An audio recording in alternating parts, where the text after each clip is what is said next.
Hi, ഇന്ന് നാടൻ രുചിയിൽ അടിപൊളി ചക്കക്കൂഞ്ഞ് തോരൻ തയ്യാറാക്കിയാലോ. അപ്പോൾ എങ്ങനെ തയ്യാറാക്കുന്നതെന്ന് നോക്കാം. അതിനായിട്ട് ചക്കക്കൂഞ്ഞ് എടുത്തിട്ടുണ്ട്. ഇതുപോലെ കൊത്തി അരിഞ്ഞ് ചെറുതായിട്ട് പൊടിയായിട്ട് കൊത്തി അരിയാണ്. ചക്കയായ പിന്നെ എല്ലായിടത്തും ഈ ചക്കയുടെ കുരുവും ഇതുപോലെ ചക്കക്കൂഞ്ഞിയും ഒക്കെ ആയിരിക്കുമല്ലോ കറി. ഇതുപോലത്തെ നാടൻ ഐറ്റംസ് കഴിക്കാനല്ലേ എല്ലാവർക്കും ഇഷ്ടമല്ലേ. അപ്പം മറ്റുള്ള എല്ലാ പച്ചക്കറികളെക്കാട്ടിലും അടിപൊളിയല്ലേ ഇങ്ങനെയൊക്കെ ഉണ്ടാക്കി കഴിക്കുവാണേൽ. അപ്പോൾ ഇതാ മൊത്തമായിട്ടും പൊടിയായിട്ട് അരിഞ്ഞെടുക്കുന്നുണ്ട്. ഇവിടെ ചക്കയായ പിന്നെ ഞങ്ങൾ ഇങ്ങനെ ചക്കക്കുരുവും ഇതൊക്കെ ചേർത്ത് തോരനൊക്കെ ഉണ്ടാക്കി കഴിക്കുവേ.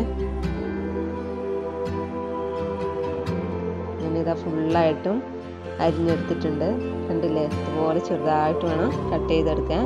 ഇനി തയ്യാറാക്കാം. ഇനി ഒരു ചീഞ്ചട്ടിയിലേക്ക് വെളിച്ചെണ്ണയാണ് ഒഴിച്ചു കൊടുക്കുന്നത്. അല്പം വെളിച്ചെണ്ണ ഒഴിച്ചതിന് ശേഷം കടുക് ഇട്ട് പൊട്ടിച്ചതിന് ശേഷം, കടുക് പൊട്ടി വന്നതിന് ശേഷം ഇതാ ചെറിയുള്ളി അരിഞ്ഞതുകൂടെ ചേർത്ത് കൊടുക്കുന്നുണ്ട്.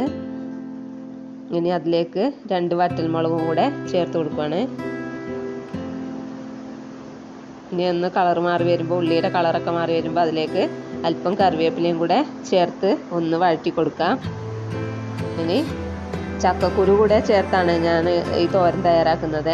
അതിനായിട്ട് ചെറുതായിട്ട് ചീകി അരിഞ്ഞ് ചക്കക്കുരു കൂടെ ആദ്യം എണ്ണയിലേക്ക് ചേർത്ത് കൊടുക്കുകയാണ്. എന്നിട്ട് അല്പം വെള്ളവും കൂടെ ഒഴിച്ചിട്ട് ചക്കക്കുരു ഒന്ന് അടച്ച് വെച്ച് വേവിച്ചെടുക്കണേ. ഇതായിപ്പോൾ അല്പം വെള്ളം ഒഴിച്ചു കൊടുത്തിട്ടുണ്ട്. ഇനി അതൊന്ന് അടച്ച് വെച്ച് വേവിക്കാം.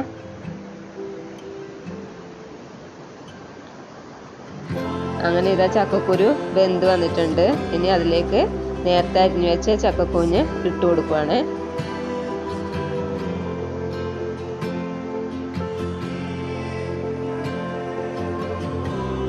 ഇനി അതൊന്ന് ഇളക്കി കൊടുത്ത് തട്ടിപ്പൊത്തി വെച്ചിട്ട് വേവിച്ചെടുക്കാം.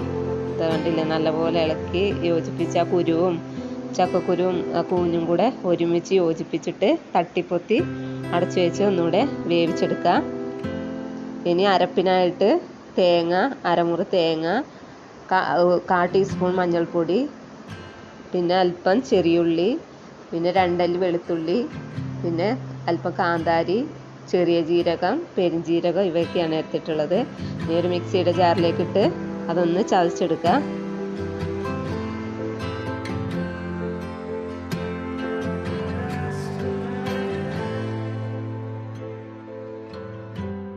അങ്ങനെ ഇതാ ചക്കക്കൂഞ്ഞ് വെന്ത് വന്നിട്ടുണ്ട്. ഇനി അതിലേക്ക് അരപ്പ് കൂടെ ചേർത്ത് കൊടുക്കുകയാണ്. ഇനി അരപ്പ് ചേർത്ത് അതിലേക്ക് ആവശ്യത്തിന് ഉപ്പ് കൂടെ ചേർത്ത് കൊടുക്കുക. ഉപ്പ് ചേർത്തിട്ടില്ലായിരുന്നു. പിന്നെ ഉപ്പൊക്കെ ചേർത്ത് നന്നായിട്ട് ഇളക്കി യോജിപ്പിച്ച് കൊടുക്കുകയാണ്.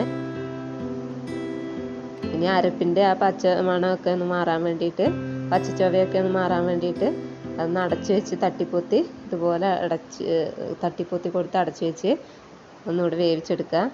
ഇപ്പോൾ ഇതാ അടിപൊളിയായിട്ട് തോരൻ വെന്ത് വന്നിട്ടുണ്ട്. കണ്ടില്ലേ, കഴിക്കാൻ നല്ല ടേസ്റ്റാണ്. ഇങ്ങനെ നിങ്ങൾ തയ്യാറാക്കി നോക്കിയിട്ടുണ്ടോ? ഇല്ലെങ്കിൽ ഇതുപോലെ ഒന്ന് തയ്യാറാക്കി നോക്കിക്കോട്ടെ. അടിപൊളിയാണ്. ചോറിൻ്റെ കൂടെ കഴിക്കാൻ ഇത് മാത്രം മതി കേട്ടോ. ഇതാ കണ്ടില്ലേ, അടിപൊളിയായിട്ട് കൂഞ്ഞും കുരുവും ഒക്കെ വെന്ത് വന്നിട്ടുണ്ട്. അപ്പോൾ ഇന്നത്തെ റെസിപ്പി ഇഷ്ടമായാൽ സപ്പോർട്ട് ചെയ്യാൻ മറക്കല്ലേ. Thanks for watching.